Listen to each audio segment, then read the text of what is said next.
Le l'homme ouais, le bail ouais, porolna omai, yonga mesai. Selon l'Omayema Mbok-Bassa, il y a deux catégories de choses pour la femme dans le foyer. La première catégorie concerne les choses qui sont sous son autorité. Et la deuxième catégorie concerne celles qui lui sont interdites. Elle ne doit ni les voir, ni les toucher, ni les manger. On les appelle bikila, les interdits. Que sont les bikila? Selon le Mbok-Bassa, ne quittez pas, restez plongé dans l'univers du Mbok-Bassa. Le l'homme ouais. Bienvenue encore une fois de plus dans l'univers du Mbok-Bassa. Qui y est qui là? L'Omayema Mbok-Bassa, au paragraphe 175, nous enseigne ceci. Kila, iye yom banchilismut. Kila, qui veut dire l'interdit, c'est quelque chose qu'on fait refuser à quelqu'un. Pour mieux comprendre, rentrons dans le mot bikila. Bikila est composé de deux mots. Il y a bi qui est l'article pluriel en bassa, les, et il y a kila. Kila qui vient de kil que nous avons vu dans le likil, qui veut dire marcher, cheminer. Ici, on peut dire par exemple, Weninye kilamu, lui et toi, marcher, n'est-ce pas, en cela.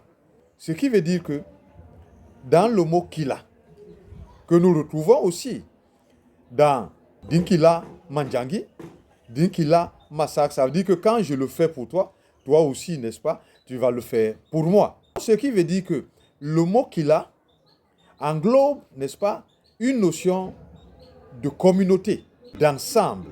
Nous faisons ensemble. Alors, qu'est-ce que ça nous ajoute dans notre compréhension de kila?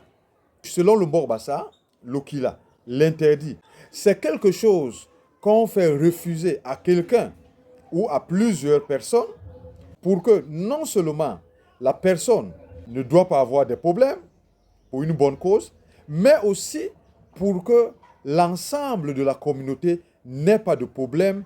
Donc, la violation de cet interdit crée un certain impact sur l'ensemble de la communauté. Et toute la société doit aider la personne ou les personnes qui sont dans cet interdit, dans le kila, à pouvoir le respecter.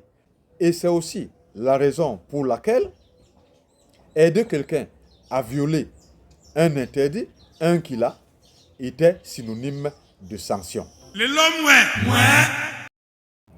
Alors maintenant, quelles sont ces choses que la femme ne doit ni voir, ni toucher, ni manger? Alors nous avons les serpents, tous les animaux qui n'ont pas de sabots, tous les animaux dont la peau est utilisée pour fabriquer le tambour du ngé, ngomngé, tous les poissons qui n'ont pas de nageoires. Nous avons la panthère, ndjé, la chauve-souris, ndem, le hibou, l'ikung, l'épervier, nyogol, le perroquet, ngos, le roitelet, nganjok, le chien, ngo, le chat, singi. Il faut souligner que quand on dit que la femme ne doit pas les voir, c'est beaucoup plus, n'est-ce pas, quand ces animaux sont morts.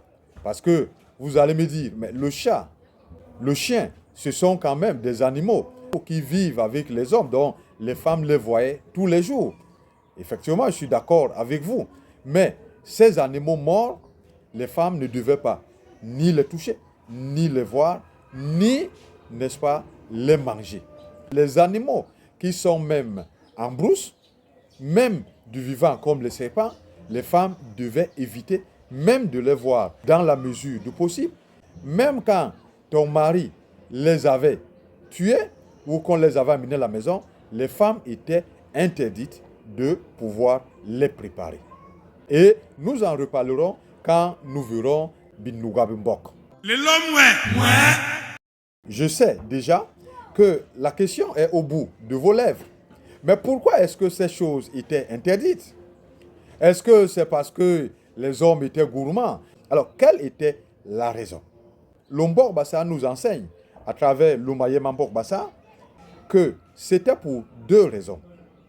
La première raison pour laquelle ces interdits étaient pour la femme, c'est parce qu'il avait été constaté que ces choses-là, ces animaux, causaient naturellement de la souffrance et des complications à la femme lors de l'accouchement. La deuxième raison, c'est la sorcellerie, l'IM, c'est-à-dire tout ce qui nuit à son prochain. Car, comme le dit l'Omayema Mbok Bassa, tous ces animaux que nous venons de citer qui étaient interdits à la femme étaient des fétiches, ce que le Mbok Bassa appelle Ngang Makan. C'était pour les cérémonies de Ngang Makan. Pourquoi cela? Parce que des personnes mal intentionnées pouvaient utiliser ces choses pour nuire à la femme et aussi à l'enfant que cette dernière portait.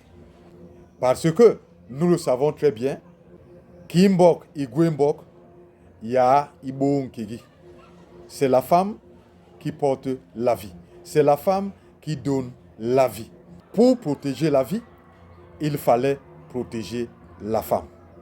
De tout, y compris des sorciers, c'est-à-dire des personnes mal intentionnées qui pouvaient nuire à la vie à travers ces animaux fétiches.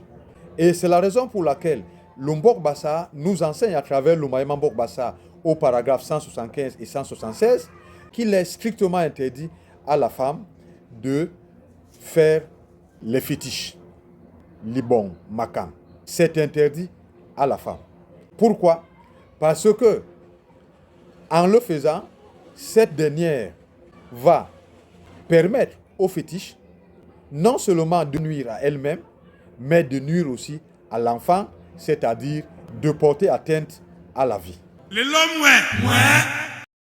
Alors nous allons terminer pour dire que l'Omayema Mbok Bassa ne ferme pas complètement, n'est-ce pas, ce volet, puisqu'il est permis à chaque souche familiale, à chaque litaine, en fonction du contexte et d'un certain nombre de critères aussi, et selon l'époque, de pouvoir voir quels sont les animaux, n'est-ce pas, qu'il fallait manger ou pas. Cela veut dire que si le contexte évolue, parce que vous savez que la sorcellerie aussi évolue au fur et à mesure, n'est-ce pas, que le monde évolue. Il y a des choses que les gens vont prendre ailleurs, il y a des gens vont chercher d'autres kokoba, des choses qui nuisent à la société. Ce qui veut dire que une souche familiale, un litaine, qui voit très bien que ça peut nuire à la vie, à la femme, à l'enfant, peut, n'est-ce pas, interdire d'autres animaux qui étaient permis. Ou bien, n'est-ce pas, laisser peut-être les femmes manger peut-être d'autres animaux parce que ils trouvent qu'il n'y a pas de risque. Mais la question qui se pose aujourd'hui, doit-on laisser la femme tout manger? Est-ce qu'on peut dire aujourd'hui que le contexte a évolué, qu'il y a moins de sorciers ou moins de sorcellerie aujourd'hui? Est-ce que les femmes aujourd'hui ne sont pas menacées? Quand nous allons aujourd'hui dans nos hôpitaux, nous nous rendons compte que l'accouchement par césarienne a beaucoup pris de l'ampleur. Maintenant, chaque femme qui va à l'hôpital, il faut l'opérer. Aujourd'hui, de plus en plus de femmes meurent lors de l'accouchement. Alors, je vous pose la question à vous les femmes.